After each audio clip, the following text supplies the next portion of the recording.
Global skill development mission में आपका स्वागत है। इस सेशन में हम बात करने वाले हैं जब हम परचेज करते हैं किसी कंपोजिशन डीलर से तो उसमें परचेज की एंट्री किस प्रकार से कर सकते हैं। आइए पहले ब्रीफ में जानते हैं कंपोजिशन डीलर है क्या। असल में जिसकी सेल 75 लाख से कम है और अपने ही राज्य में वह कार्य करता है तो ऐसे पर्टिकुलर डीलर्स अपने आप को एक पर्टिकुलर जीएसटी स्कीम में रजिस्टर करवा सकते हैं जो कंपोजिशन स्कीम कहलाती है। ऐसे केस में उन्हें एक फिक्स रेट ऑफ टैक्स देना होता है, तो इस तरह के डीलर्स अपने आप को कंपोजिशन स्कीम में रजिस्टर करवा सकते हैं। अब यहाँ पे कुछ मुख्य बातें हैं। जब भी हम कंपोजिशन डीलर से परचेज करते हैं तो कुछ चीज़ें हमें पता होनी चाहिए, जैसे कि जब हम कंपोजिशन डीलर से परचेज करेंगे तो कंपोजिशन डीलर हमें टैक्स इनवॉइस नहीं दे पाएगा, यानी कि ऐसा इनवॉइस नहीं दे पाएगा जिसमें टैक्स लगा हो, क्योंकि वह टैक्स भी कलेक्ट नहीं कर पाएगा हमसे। इसी तरह से कंपोजिशन डीलर को किसी भी तरह का इनपुट टैक्स क्रेडिट नहीं मिलता है। और यदि हम कंपोजिशन डीलर से परचेज करते हैं तो हमें ऐसी परचेज पे किसी तरह का इनपुट टैक्स क्रेडिट नहीं मिल पाता है। तो इस तरह यदि हम कंपोजिशन डीलर से परचेज करते हैं तो इन सब बातों का हमें ध्यान रखना होता है। तो आइए देखते हैं हमें किस प्रकार से कंपोजिशन डीलर से रिलेटेड एंट्रीज को अपने अकाउंट्स में करना होता है। सबसे पहले मैंने यहाँ एग्जाम्पल के लिए 3 अकाउंट्स क्रिएट कर लिए हैं। परचेज रिकॉर्ड करने के लिए इंटरेस्टेड परचेज अकाउंट पहले से ही बना रखा है, फिर भी हम देखेंगे किस प्रकार से इसे बना सकते हैं। कॉमटेक कंपोजिशन डीलर है हमारा, हरियाणा के अंतर्गत ही स्थित है और हमारा सन्ड्री क्रेडिटर्स रहेगा क्योंकि हमें इसे परचेज करना है। और हमें जो इसे परचेज करना है वह HP लैपटॉप परचेज करना है।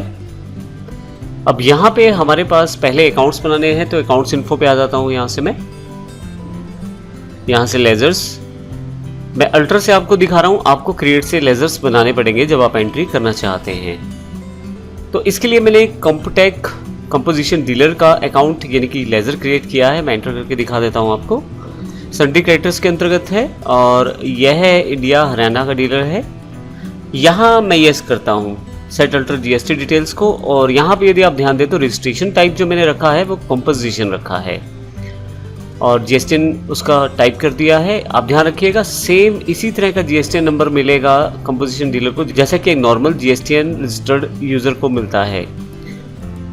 कंपोजिशन हालांकि स्कीम डिफरेंट है लेकिन नंबर का फॉर्मेट एक जैसा ही रहता है, तो यहाँ पे उसी तरह का नंबर मैंने फीड कर दिया है एग्जाम्पल के रूप में और फाइनली इसे यस कर देता हूँ। इसी तरह से परचेज इंटरेस्ट रेट मैंने बनाया है, क्योंकि ये हरियाणा का डीलर है तो इंटरेस्ट रेट परचेज में रिकॉर्ड करूँगा।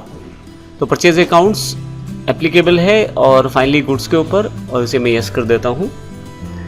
मैं HP लैपटॉप इससे परचेज करना चाहता हूँ, तो उसके लिए मैंने इन्वेंट्री इन्फो पे एक स्टॉक आइटम क्रिएट किया हुआ है HP लैपटॉप के नाम से, और यूनिट है यहाँ पीसीस, GST एप्लीकेबल आप लिख सकते हैं यहाँ पे, और टाइप ऑफ सप्लाई जो गुड्स की है क्योंकि हमें लैपटॉप परचेज करना है। फाइनली इसे यस कर लेता हूँ। तो 3 अकाउंट मैंने यहाँ पे क्रिएट कर दिए हैं।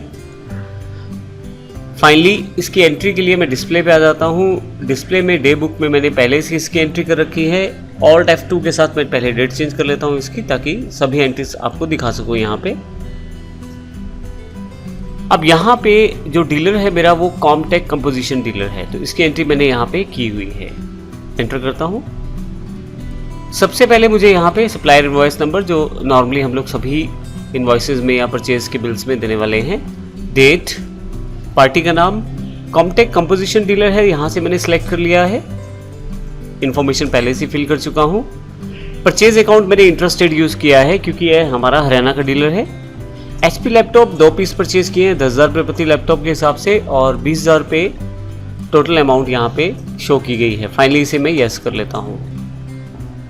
अब यदि आप देखें एस्केप करके यहाँ पे, यदि मैं स्टैट्यूटरी रिपोर्ट्स डिस्प्ले में आ जाए पहले और फिर यहाँ से स्टैट्यूटरी रिपोर्ट्स पे अगर आप आएँ GST में GSTR 2 क्योंकि परचेज है, तो यहाँ पे यदि आप देखें नील रेटेड इनवॉइसेज में